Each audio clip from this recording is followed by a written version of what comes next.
It began, as many tragedies do, with a girl who had everything ahead of her. Kylee Marie Monteiro was born on November 4, 2006, in Providence, Rhode Island, the youngest of 4 children in a close-knit family. She was the kind of girl people remembered, soft-spoken, kind, and full of quiet determination.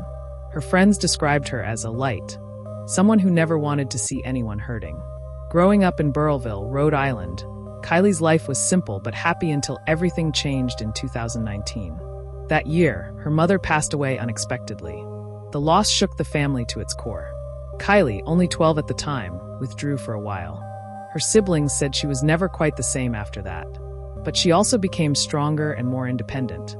When she moved to Attleboro, Massachusetts, she promised herself she'd make her mom proud. By the time she graduated from Attleboro High School in June of 2025, Kylee had found a new purpose. She discovered her passion for welding, a trade not many young women pursued. She earned a certification and was planning to attend a welding school that fall. It was a future built on hope, hard work, and healing. But fate, and a man named Gregory Groom, would cut that future short. In March 2025, Kylee met Gregory, a 22-year-old from nearby Rehoboth, Massachusetts. He lived with his grandparents, and at first seemed like the kind of guy who needed someone to believe in him. Kylee was that someone. She told her friends he was sweet, misunderstood, that people just didn't see the good in him the way she did. But soon, that sweetness turned to control. Gregory began isolating her, first subtly, then aggressively. He'd get jealous when she spent time with friends or texted her siblings too often. Arguments became common, apologies just as quick. It was the classic cycle of tension, violence, remorse, and promises of change. By June, Kylee discovered she was pregnant. The baby, she told her sister, was the best thing that ever happened to her. "If it's a girl," she said, smiling, "I'm naming her Eleanor." For Kylee, the baby represented a new beginning, something pure, untainted by pain. But Gregory didn't share her excitement. He became increasingly volatile, paranoid, and possessive. The fights worsened, and one night, after a violent outburst, Kylee fled to a domestic abuse shelter, where she stayed for 3 weeks. Staff there later recalled how gentle she was and how deeply she loved her unborn child. She eventually left the shelter, saying she wanted to give Greg another chance. Her family begged her to stay away, but Kylee believed people could change. She always did. August 6, 2025. It was a humid summer night, the kind where the air feels heavy with something unspoken.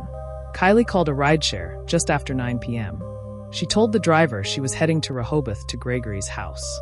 She was carrying a small backpack and her phone. She didn't say much during the ride, just stared out the window, lost in thought. Maybe she was hoping for reconciliation. Maybe she was afraid. When she arrived, Gregory was waiting outside. Neighbors would later say they heard arguing soon after she entered the house, muffled voices rising and falling like waves. Then came a thud. According to investigators, the fight started over something trivial, a message, a comment, something that set Gregory off. In a fit of rage, he shoved Kylee.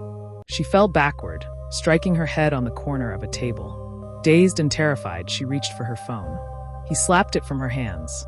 But Kylee managed to grab it again just long enough to send a final, desperate text to her sister. "He threw me on the ground and pulled my hair and strangled me. My phone is at 4%. If I die, it was Greg." Those words would be the last anyone ever heard from her. What happened next would only be pieced together later, through evidence and Gregory's partial confessions. He attacked Kylee again, this time with a knife. 2 deep stab wounds to the neck, 1 to the chest. It was brutal, senseless. At that moment, Gregory didn't just kill an 18-year-old girl. He ended the lives of 2 souls, Kylee, and the baby she'd already begun to love. For hours, Gregory sat in silence. He didn't call 911. He didn't tell his grandparents. Instead, as dawn began to break over Rehoboth, he started digging. Neighbors later recalled hearing faint scraping sounds in the early morning, a shovel against dirt. At 5:43 a.m., the first light of sunrise crept across the property. That's when Gregory dragged Kylee's body outside and pushed her into the shallow grave he'd dug. He covered her with soil, branches, and leaves, then returned inside as if nothing had happened. When Kylee stopped responding to texts, her family knew something was wrong. She was always in touch, always checking in. Hours turned to days. They filed a missing persons report, sharing her photo across social media. Police questioned Gregory, who claimed she'd left after a fight and never came back. His story didn't sit right not with investigators, not with her family. Then they found the text message. The chilling line, "If I die, it was Greg," became the key that unlocked the truth. Detectives traced phone data, interviewed witnesses, and searched Gregory's property. On August 19, 2025, police returned with a warrant. In a wooded area behind the home, cadaver dogs alerted to disturbed soil. Beneath the dirt, they found Kylie's body. She was 18 years old, 11 weeks pregnant. Her life and her child stolen before either had a chance to truly begin. Gregory Groom was arrested that same day and charged with first-degree murder. In court, he appeared emotionless, entering a plea of not guilty. The case shocked both Rhode Island and Massachusetts, two quiet communities forever haunted by what had happened.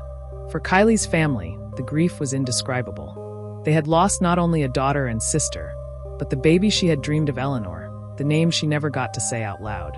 In the months that followed, her friends and family organized vigils, lighting candles for Kylee and her unborn child.